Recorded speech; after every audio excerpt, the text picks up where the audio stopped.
The story is about a young man named Kleene.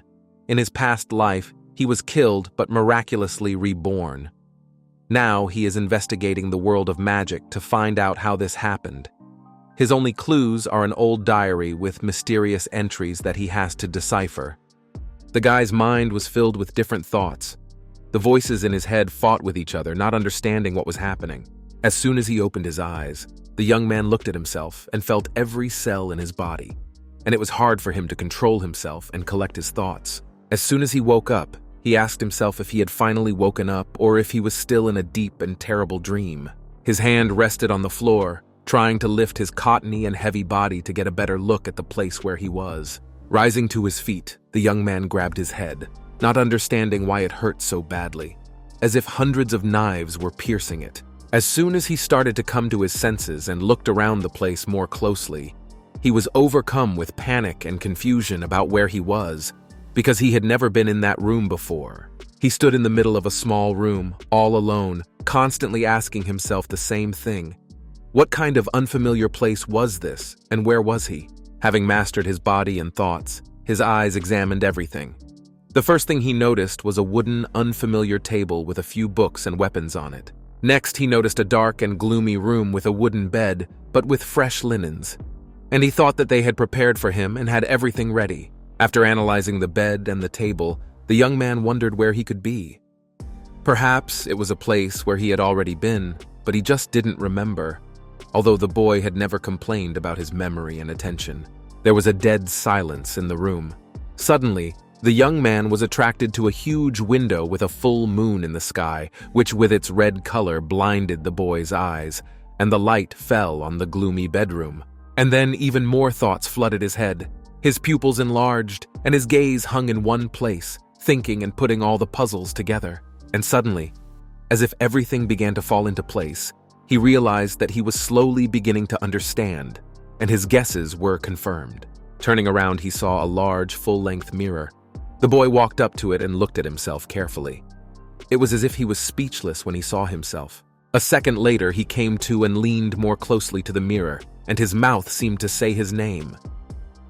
The young man remembered everything about himself, but still not believing what he was seeing, he asked his reflection if he really saw Zhou Ming Rui in front of him.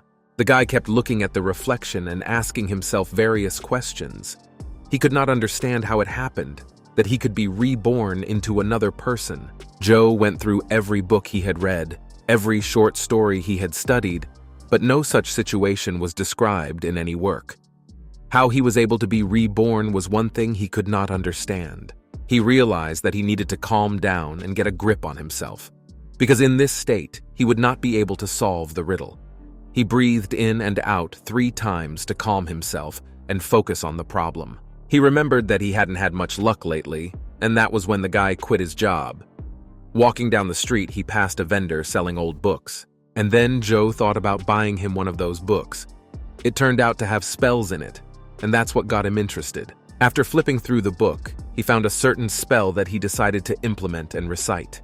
He placed the food in the 4 corners of the room and began to perform a ritual to improve his luck. Without finishing the ritual, the young man threw the book on the floor and realized that nothing had changed. He finally realized that it was all nonsense and that all these tricks would not help solve his problems. He stood in the middle of the room and thoughts flooded his head. He realized that perhaps thanks to the ritual he could be reborn after all, and it happened again. Once again, this unbearable headache did not allow me to consciously think and consider everything that was done to the young man. It was as if he had plunged back into the trance he had experienced before. He was overwhelmed by a multitude of thoughts and memories that captured his attention. The young man found himself in a room with many books that interested him.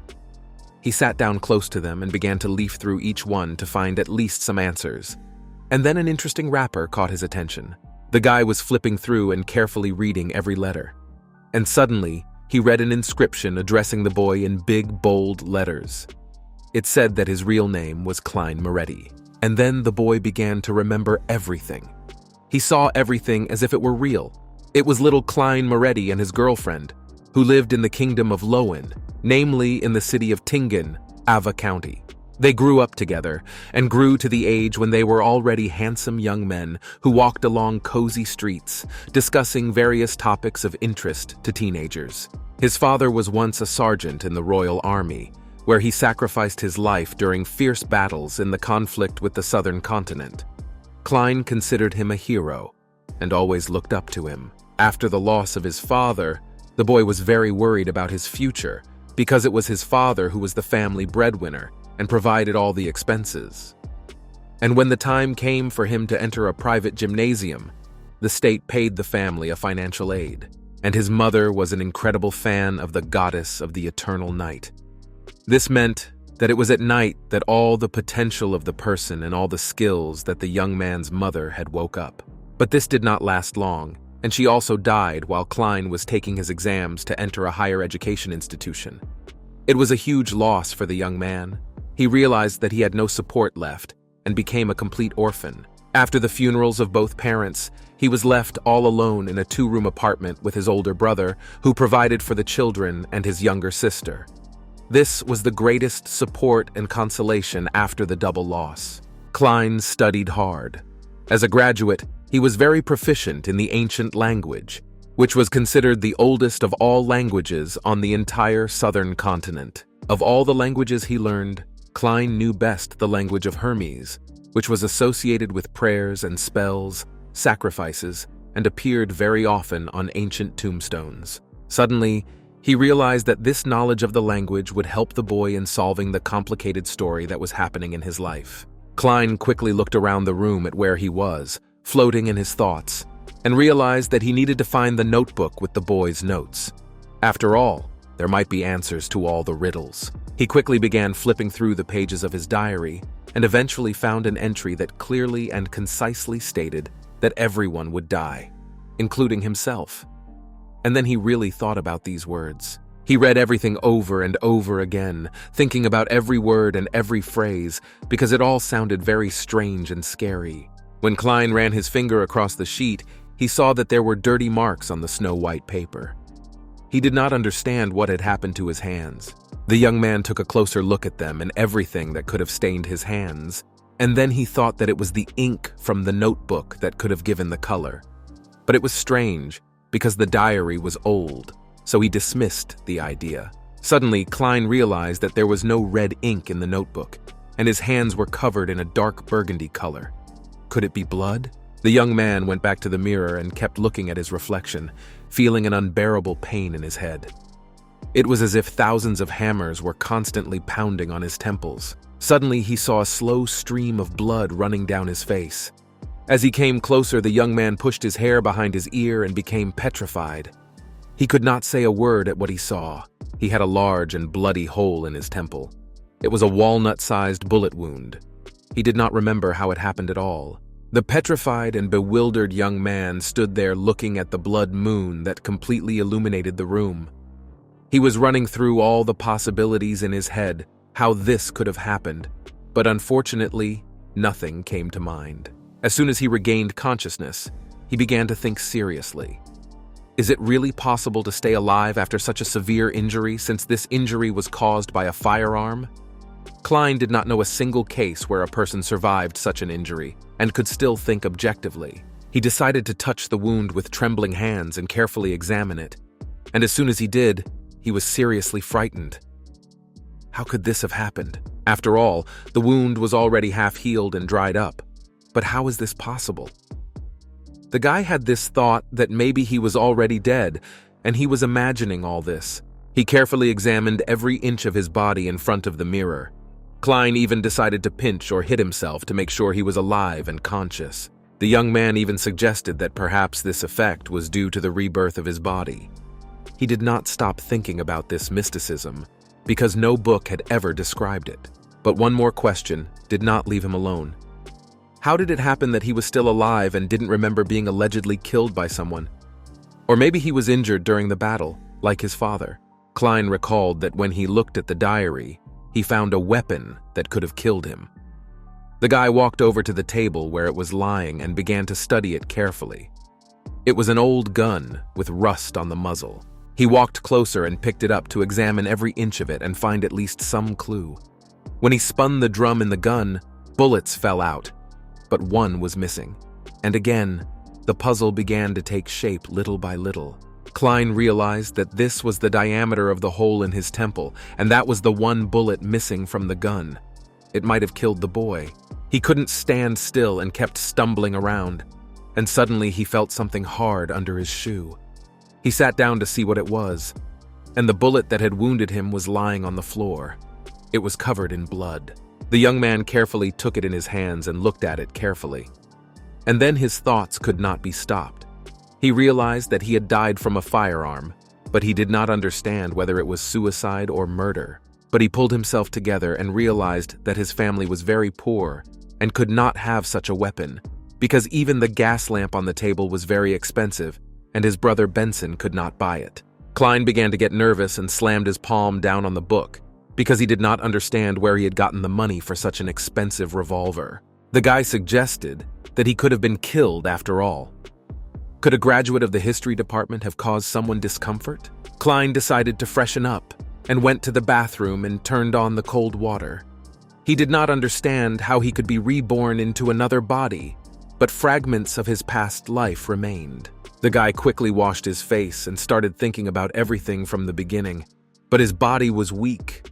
He didn't even want to clean the floor of blood. The young man moved into the room and took the weapon in his hands to examine everything again. But behind the door he heard very strange sounds, as if someone was walking. Suddenly he heard a voice behind him. He was incredibly frightened and threw the weapon out of his hands. It was his sister, Melissa. Kleene quickly hid the weapon behind his back and pretended that he had taken his father's watch and was trying to wind it. The girl didn't understand what was happening and looked at her brother with contempt, while Kleene tried to hide the weapon in a drawer without being seen. Melissa did see it and asked the boy to tell her everything. She held out her hand and made it clear that she needed to see what he was hiding. Kleene pretended he didn't understand. He asked his sister again what exactly she wanted to see, because he was holding a watch that was not working. He held out his hand with the watch and handed it to Melissa. When the girl picked up the antique, she immediately realized that she had seen it somewhere before. It turned out to be their dad's. She decided to fix it because she knew how to do it. Kleene confided in his sister, even though she was only 16 years old. But she was already well versed in such things because she was a student at the steam engine department of the technical school. Her dream was to become a mechanic. After a short wait, Melissa handed the repaired watch to her brother. Kleene was very surprised because he did not expect his little sister to be an adult and to know about such things. The young man was very excited because he had not expected to see a working machine. He thanked Melissa and could not contain his joy. At the same time, the girl was peeking around the corner, looking at her older brother. She seemed to be embarrassed by the boy's behavior, and he seemed to her to be mentally ill. She decided that Kleene needed help, so she decided to feed him. This was also considered therapy. The girl took out the still warm buns from the bag and treated her brother to some. Melissa also asked the young man to buy some groceries, as he had a job interview in the coming days. She decided to cook his favorite lamb stew with vegetables. Although Melissa was the younger sister, she took custody of her brother. But Kleene still remembered his ritual, and he realized that even if he fulfilled his sister's request to buy groceries, it didn't mean he could perform another ritual to improve his luck. Suddenly he heard strange sounds in the room. It was as if the phone was ringing and vibrating loudly. Kleene did not understand where the sound could have come from. He started looking in different places. On his desk, on his bed, and even under it. But it was nowhere to be found. Suddenly, under his arm, he felt the sound that was going around the room. He carefully tried to get it out from under the blanket. And then, the guy found himself in a very strange place. It was a gloomy and ancient city with many people walking down the street. Due to the large crowd, they even started to stand on their feet. On one of the streets, there was a fair selling food. There were many people in long coats and voluminous dresses who wanted to buy something. Each vendor presented their product and dish in the best way possible. Some attracted interest with beautiful poetry, and others with nice promotions. Many vendors brought out their best dishes for sale. They spoke with love and offered to choose everything to your taste. The aroma was incredible. Everything was very atmospheric and everyone was warm. Kleene felt as if he had been transported back to his childhood. When he and his mother went to the market to buy food for the next week, different offers were heard from each tent. Everyone was announcing their goods. The street musicians were not only earning money, but also making a living by playing their instruments. Little boys would come to the fair to play a little prank and steal goods, thus amusing each other. But Kleene tried not to be distracted by them. He thought that it was probably possible to live in any world, and fairs would always remain crowded. The boy took the money out of his coat pocket. It was all of his older brother Benson's savings. His little ego realized that no matter what world he was in or what body he was in, he would not stop loving money. But there was one problem. He was poor and didn't have any. Kleene quickly snapped back to reality and decided that there was no time to think. He needed to buy food as soon as possible so that he could perform the ritual. His goal was to get back into his life. Walking down the street, he noticed a very familiar sign from a small bread shop. He was greeted warmly by Aunt Smyron, who was not only a saleswoman but also baked fragrant bread and buns herself. Kleene asked her for 8 feet of Rui bread. It was his favorite because when he and his mother went to town, they always bought this pastry. While Mrs. Smyron was packing the order, she decided to ask where his brother Benson was. After all, she knew the family very well. But Kleene reassured her aunt by telling her that his brother was working hard and would not be home so soon. They talked like old friends, discussing the life of the young man and his family. The woman was very happy to see the boy, because she had not seen him for a long time. Kleene also kept up with his compliments. He noted that his aunt looked very good and had not aged at all. She remained the same as he remembered from his childhood. After a pleasant conversation, Mrs. Smyron packed the delicious and still warm buns in a cardboard bag and announced the price to be paid, 9 pence. Kleene was very surprised because it was very cheap. He asked the saleswoman again if this was the exact price, because it had been more expensive a couple of days earlier. Aunt Smyron was a nice person and thanked me with a smile for the pleasant meeting. She said that the rules had changed and the grain laws had been canceled, so the price of bread had dropped. Kleene thanked the woman and wished her a good day and moved on. He remembered that he still needed to buy lamb and peas for the meal. The young man repeated everything over and over again to make sure he didn't forget anything. Around the fair, there was an announcement about a circus performance. A young man was dressed as a clown with makeup on his face, and he held out his hand with a poster. Kleene picked up the brochure to find out more about what was going to happen. He read the announcement about the circus performance. He was excited and immediately thought of his sister. The young man rushed home to tell Melissa the good news. Suddenly, behind him he heard the voice of a woman who offered him a fortune-telling. She was a local sorceress dressed in a black cloak and hat. Kleene was very interested in this offer because he needed it. The sorceress was not like the others. She was incredibly beautiful. Her hair was a dark eggplant color that easily fell over her face, and her eyes were blue, like the depths of the ocean. Kleene did not believe in these tricks and refused her offer. None of this inspired confidence. But the sorceress convinced him in her own words that her tarot card reading was very accurate and showed only the truth. She praised herself a lot so that Kleene would use her services. When the sorceress finished her story, Kleene was seriously thinking. He knew everything about the cards, every detail. As Kleene was walking through the market, he saw an interesting man. It was Mr. Roselle, the inventor of steam engines and other inventions, who was speaking to the public. He became interested in the speaker's story and plunged into the past. Mr. was once recognized by the Church of the God of Craftsmanship and became the first consul of the Intis Republic. Later, he took control of the Kingdom of Lemberg and brought the Kingdom of Lowen and many other empires to their knees. After that, he declared himself Emperor Caesar. And it was during the reign of Roselle that the Church acquired its first title of public divine revelation since the 5th era. From that time on, the god of craftsmanship was changed to the god of steam and machines. So it was the inventor who came up with tarot card divination, as well as paper cards and many different games. Many of them were known to Zhou Ming Rui, such as War or Texas Poker. But at the end of his life, he was betrayed.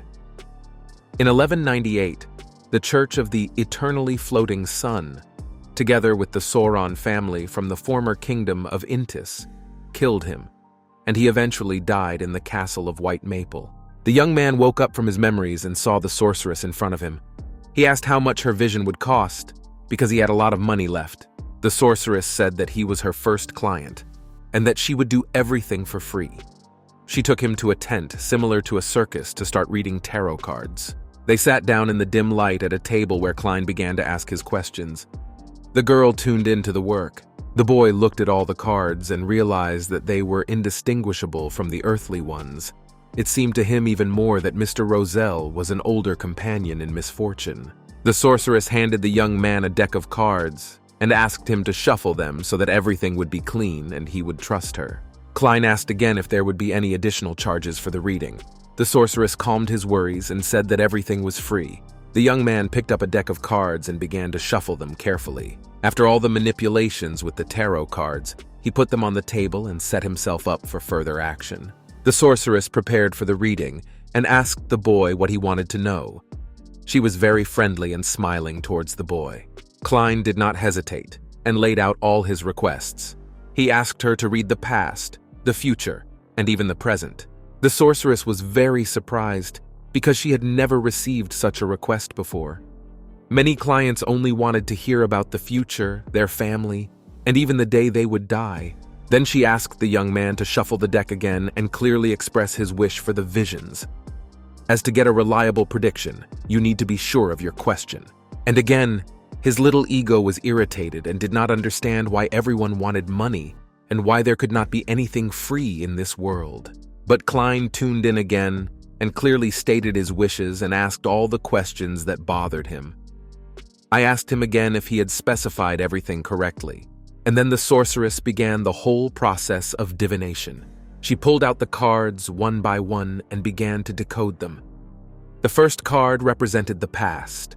Then she slowly pulled out the second card and announced that it symbolized the present, just as Kleene had wanted. And the last request was for the future. The sorceress shuffled the deck and pulled out the last card and announced what would come later. The girl finished looking for suitable cards and asked Kleene which one he would like to learn about first.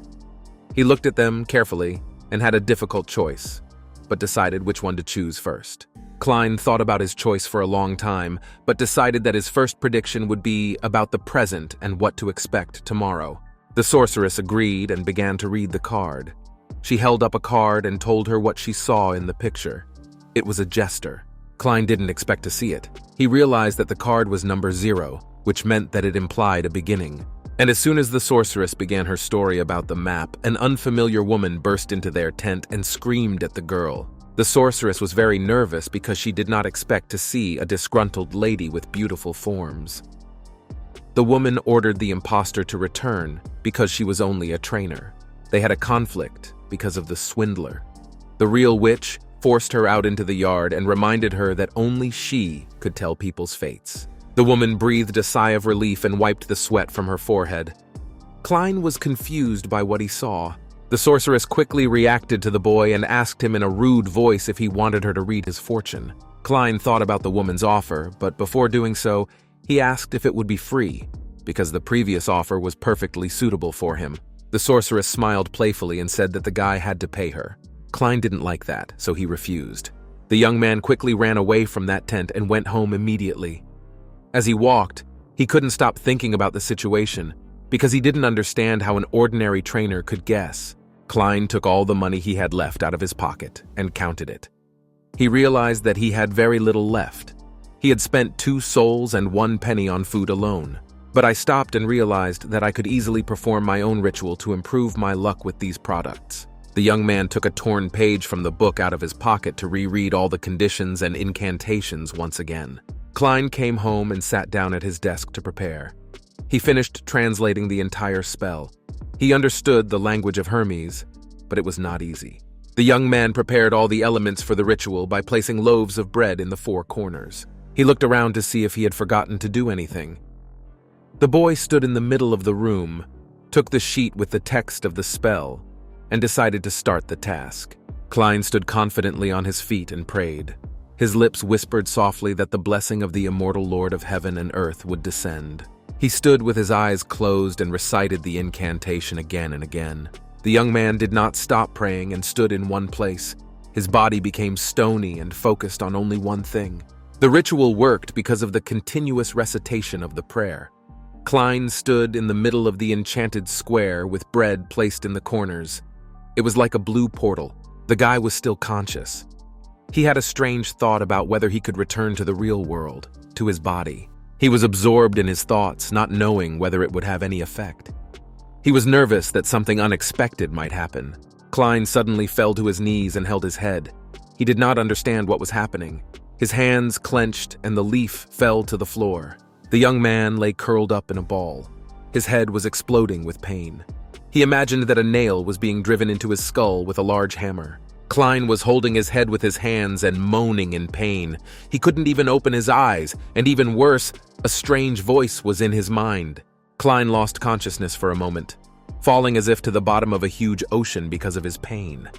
It was as if his soul did not belong to his body. Suddenly, he barely opened his eyes, slowly regaining consciousness.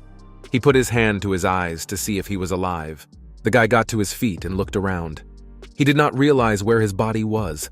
This environment was nothing like the real world.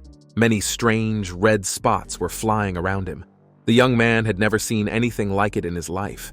Kleene decided to touch them anyway. He was very interested and attracted by all this. After that, the young man was thrown several meters away, as if the balls were charged with electricity. They flew around, making unpleasant noises. The boy focused on his attention and tried to run away from them so as not to be hit by their discharge again. His eyes were drawn to a strange light in the distance. He turned and strained his eyes to see what was happening. Kleene saw that there was a large mirror with a golden border, and behind it, he could hear a sweet girlish voice speaking strangely. She was unearthly beautiful with golden, long hair. The girl stood in front of a mirror and continuously recited a prayer that mentioned the name of the Hall family. It was Audrey Hall. Her beauty was very attractive. Her figure was like a beautiful porcelain vase holding a heavy dress. The girl held her hands together and ordered someone to wake up, and around her there was a deathly silence in the royal room. The girl had very large and green eyes, and her expression showed that she was confused about something. Audrey realized that her father had been lying to her after all.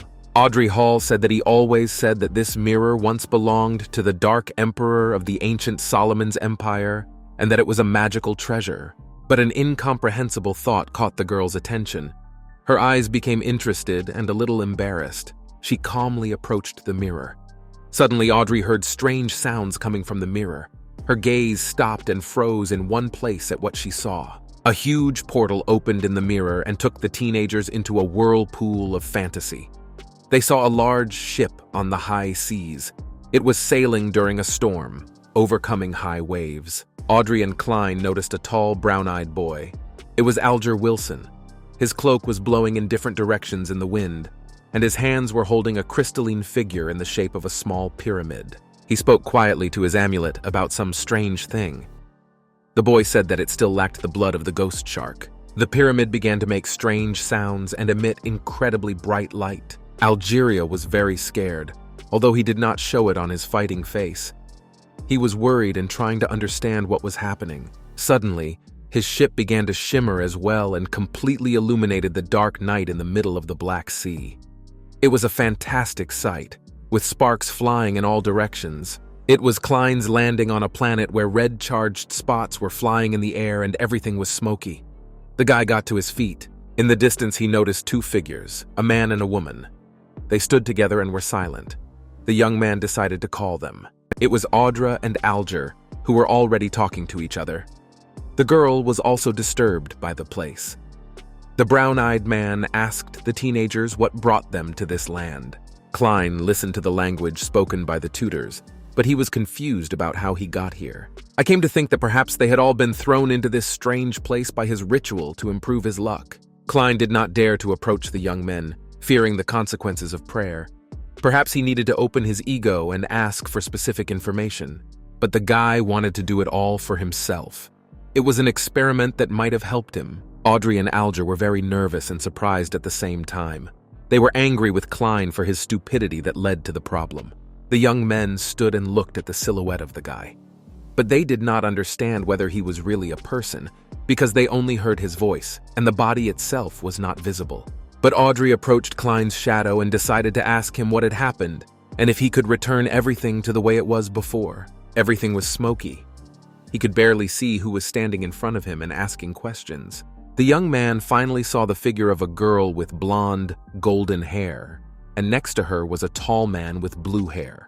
Kleene still did not understand their faces, but he was sure of one thing. He was the master of this world, and they were guests. The guy thought it over and decided not to mock the young men and began to say a prayer, spreading his arms in different directions to finally send them back. It didn't take Audrey long to realize that the guy didn't want to hurt them, but rather to solve this dilemma. And all of this is really a failed experiment. Her eyes lit up. She had always wanted to feel something like this, and tried to say that she liked mysteries very much.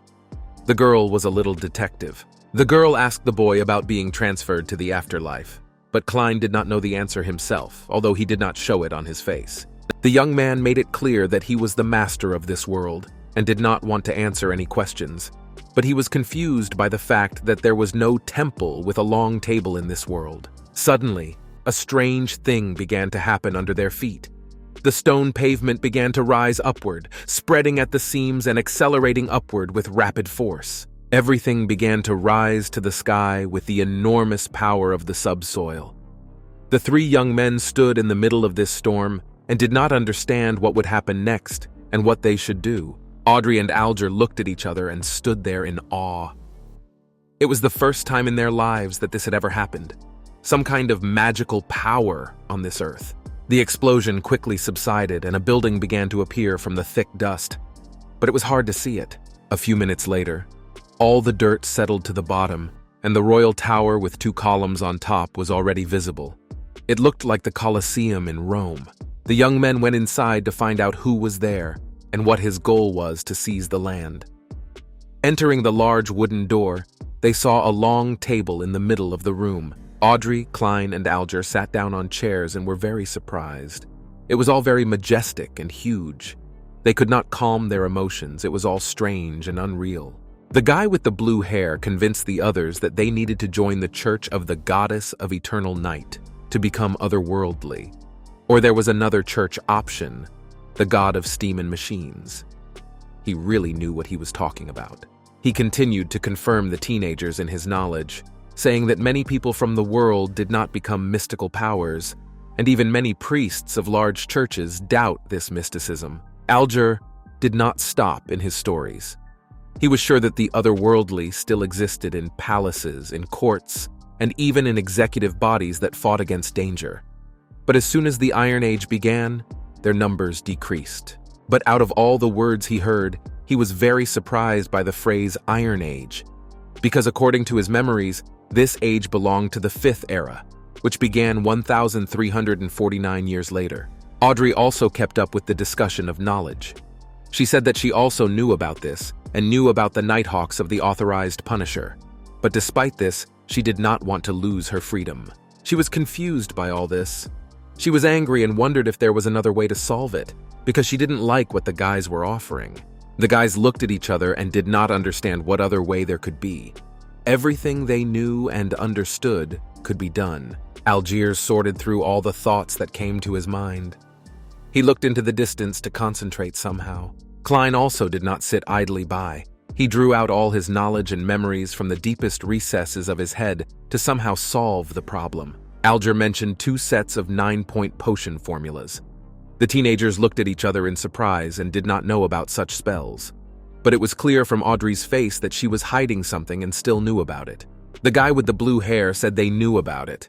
But if they don't have such knowledge, they can only rely on potions, where their names are derived from the blasphemous tablet.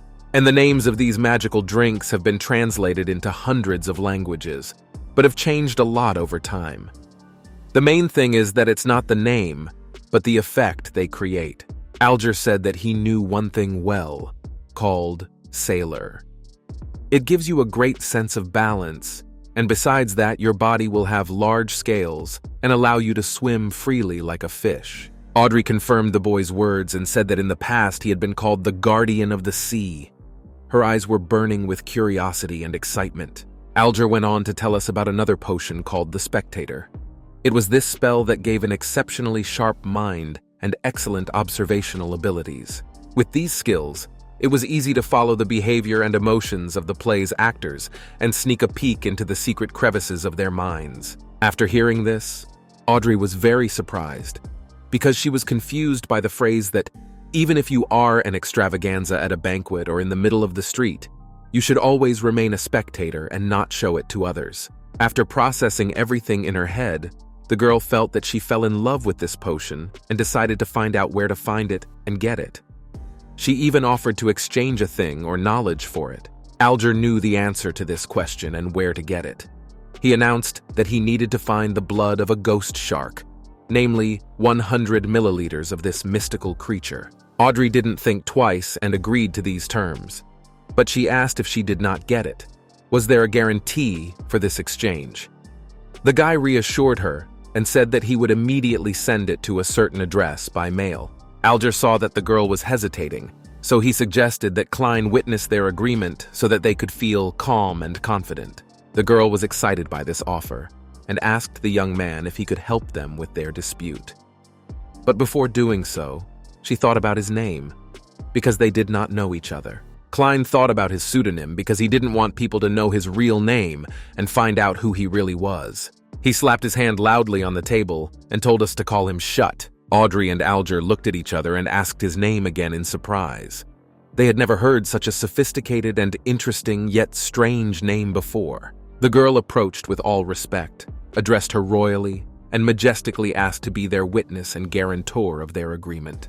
The jester remained a human being and bowed before her, saying that he would be happy to be a witness in their performance. They thanked him very much. The guy was always smiling and did not appear to have such a high status. He suggested that his friends continue the discussion and come to a conclusion, concluding a successful deal. Alger continued that when they get the shark's blood, they will take it to the warrior and the sea bar to give it to certain people. When they complete the task, everyone can meet to pass on the potion recipe. Audrey agreed to the blue-haired young man's conditions, but noted that she wanted a hand-to-hand transfer as this was the safest way. The girl turned to Mr. Shut again to ask for another meeting because he was a witness and had to be with them. And apparently it will not happen once, but on a regular basis. Algeria also asked him if it would be very useful for him to learn about the diversity of science, and perhaps his kindness will be the very sliver of light. Audrey was listening attentively to the boy's address when she heard words that startled her. He was addressing a young person of noble blood. She wondered if her demeanor and accent had given her away. The boys were very happy that Shut agreed to help. They agreed that if the meetings were regular, he would be able to entrust them with their tasks. This would be their great gratitude. Kleene began to think logically and suggested to them that during their meetings, they could learn more not only about what they knew, but also discover new secrets of the potion, to reverse rebirth. But he shouldn't have dismissed the fact that the number of meetings they would have revealed his identity, which was not to his advantage. The two friends looked at each other and their faces showed irritation and anger. Kleene didn't understand Audrey and Alchem's displeasure and stopped to tap his finger on the table. After all, they needed it, not him. For the guy, these were favorable conditions and a fair exchange. Every Monday at 3 o'clock, they had to be alone for the experiment. But after that, they could choose the time themselves. The teenagers agreed and continued the conversation to discuss further. Audrey cautiously asked for his consent and suggested that they give each other code names. The girl was good at tarot cards, and her little ego suggested that she could choose names from the cards' names. She analyzed what would suit her best and chose the Justice card. Audrey continued to assign roles and asked Alchem who he saw himself as and who he wanted to be. He insulted the original name, which really describes it as the Hangman. He also suggested that since they use an old deck of tarot cards, they should call their meeting Tarot Club Meeting. Audrey was happy to support him and asked Shut if it wasn't great, and with such success they would be able to attract new members. But the gentleman said that they could solve all other issues without his approval. The girl knew that tarot cards were invented by Emperor Roselle as entertainment, and that they had no power to predict the future. Kleene knew that tarot cards were a tool that had a large number of symbols and logical elements that helped to read these signs more accurately. Suddenly, his head started to hurt again. Audrey also had some interesting information that the Emperor invented another set of cards that symbolized some unknown force, which contained 22 cards and later became part of the tarot. The alchemist confirmed the girl's words and added that the set of cards contained the deep secrets of the 22 paths of divine vision.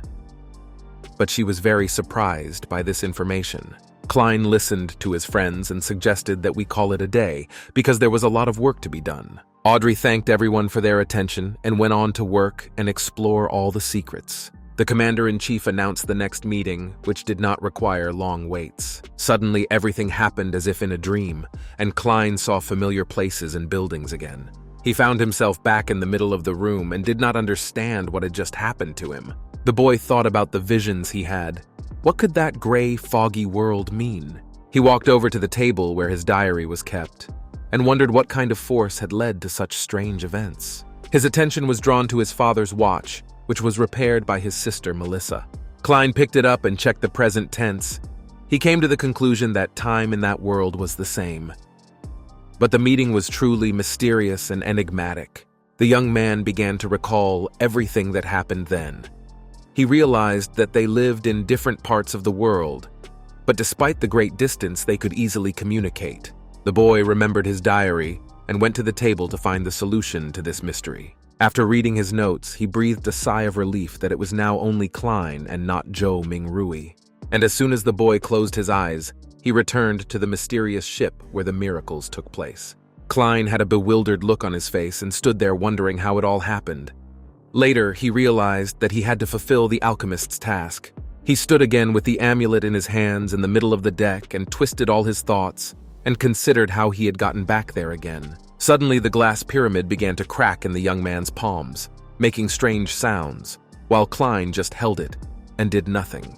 A second later, it completely split into many small particles and fell to the ground with a crash. The young man stood there, fascinated, watching. After everything fell down, Kleene carefully lifted his hand and began to look at it, because he felt some unpleasant sensations. The guy saw a small cut on his palm from which blood began to flow. Kleene did not think much about it.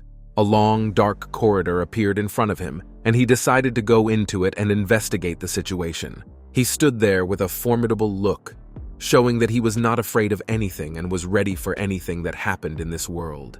A Russian boy with a black eye patch appeared in front of him. They stood next to each other, touching shoulders. The boys leaned back to back, raising their fists to their hearts and recited a spell, as if to say that the storm would come with them. After all these words, Kleene suddenly found himself in a mysterious room where a young man with long blonde hair and dressed in pirate clothes was sitting in front of him. The boy was angry with him because he did not want to obey his words and wishes, but he assured the young man that he could handle it and that everything would work out. The pirate tried to convince him that the case was not his responsibility and that he was powerless, citing many arguments to somehow smooth out his guilt. Suddenly, a hand flew into his neck with great force. It happened so fast that the boy did not have time to realize what had happened. Kleene pinned the pirate to the wall with such fury that the wall even cracked. He was furious and could no longer tolerate the fact that he was not listened to, he was in charge. Continuing his hatred for the boy, he stuck out a long and sharp claw and stabbed him in the neck. His eyes blazed with rage. The pirate felt a sharp claw climb into his artery and his eyes rolled up in pain. Suddenly he felt that he could no longer feel the ground under his feet. Kleene used all his strength to lift his ward with one hand and finish him off. Black blood from the blonde boy's neck flowed down his boots, rather than leave the pirate's dead body on deck. The young man decided to simply throw it into the clear sea to end it forever. Kleene found some kind of a cloth to wipe his hands of blood and hide all traces. He stood quietly, staring at the hole in the wall that the drone had blasted through. Suddenly, a young man appeared behind him, and he was casting spells with him. The chief noted that it seemed as if the ship's captain had escaped and had no otherworldly power left.